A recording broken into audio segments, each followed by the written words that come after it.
في إطار الإعداد لعملية الإحصاء المتعلق بالخدمة العسكرية برسم سنة 2019 المقرر إجراؤها ابتداء من يوم الثلاثاء 9 أبريل 2019 إلى غاية يوم الجمعة 7 يونيو 2019. ينهي وزير الداخلية لعلم الشباب البالغين من العمر ما بين 19 و 25 سنة أن قوائم الأشخاص المدعوين لملء استمارة الإحصاء تم حصرها من طرف اللجنة المركزية المختصة. وأوضح بلاغ لوزير الداخلية أن القوائم السالفة الذكر قد أحيلت إلى مصالح العمالات والأقاليم وعمالات المقاطعات لطبع الإشعارات الموجهة للأشخاص المعنيين قصد دعوتهم لملء استمارة الإحصاء الخاصة بهم.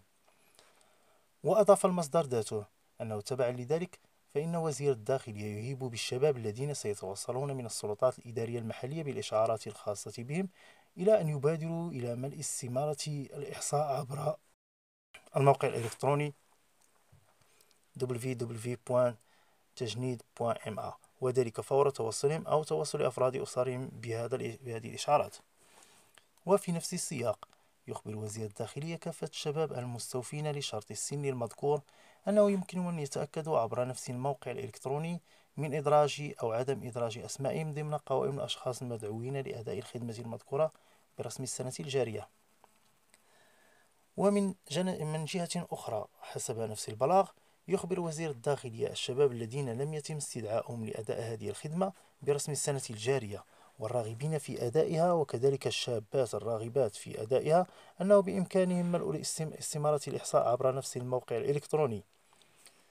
كما يمكن للشباب من أفراد الجالية المغربية المقيمة بالخارج المسجلين بالسجلات القنصلية والراغبين في أداء الخدمة المذكورة أن يقوموا بملء استمارة الإحصاء عبر نفس الموقع. وفي الأخير يذكر وزير الداخلية أنه يمكن للشباب الحصول على المعلومات المتعلقة بالخدمة العسكرية إما لدى السلطات الإدارية المحلية القريبة من محل سكنهم أو لدى مصالح الإرشادات المحدثة بالعمالات والأقاليم وعمالات المقاطعات أو عبر الموقع الإلكتروني www.تجنيد.ma. في الفيديو القادم سوف نقوم بالمزيد من الشروحات والتوضيحات حول الخدمة العسكرية. رجاء ادعمونا باشتراكاتكم وشكرا على مشاهدتكم.